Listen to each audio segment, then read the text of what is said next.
Hello everyone, this is question 2 on 2024 A-level mechanics. So we've got a speed time diagram. It says figure 2 shows a speed time graph for a model of the motion of an athlete running a 200-meter race in 24 seconds. The athlete starts from rest at time t equals 0 and accelerates at a constant rate, reaching a speed of 10 meters per second at t equals 4.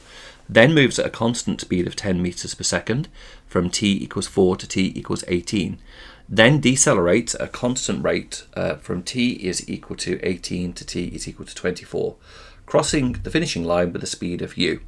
Using the model, find the acceleration of the athlete during the first 4 seconds of the race, stating the units of your answers. So the acceleration is given by the gradient of a speed time graph, and you can see that in this first portion here, the athlete has run got to a speed of 10 meters per second in 4 seconds. So it's going to be 10 over 4, and the units are going to be meters per second squared. So that is our answer to question 2a. Part B, find the distance moved by the athlete during the first 18 seconds. Now, it's the area underneath a speed time graph that gives us the distance. So we need to find the area in the first 18 seconds. And in the first 18 seconds, the area is going to be given by this triangle here and this rectangle.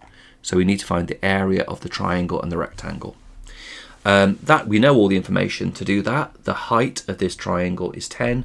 This is 4, so the area of that triangle is a half times base times height, so 20. This rectangle has a height of 10 and it has a length of 18, take away 4, so that's 14. So that's an area of 140. So therefore the total distance travelled is 20 metres add 140 metres. So 160 metres is the answer for part B. And then part C, find the value of u. Now, the key to this is understanding that it's a 200-meter race, okay? So therefore the total area underneath the graph is going to equal 200. That's the key to this. We know everything about the first triangle, we know everything about that rectangle, so let's now work on this trapezium. Well, we know that this height here is 10, we know that this height here is u.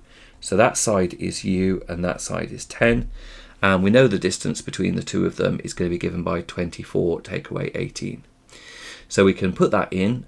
So we've got the area of a trapezium as we add together the two parallel sides, so the 10 and the u over 2, times by the 24 take away 18.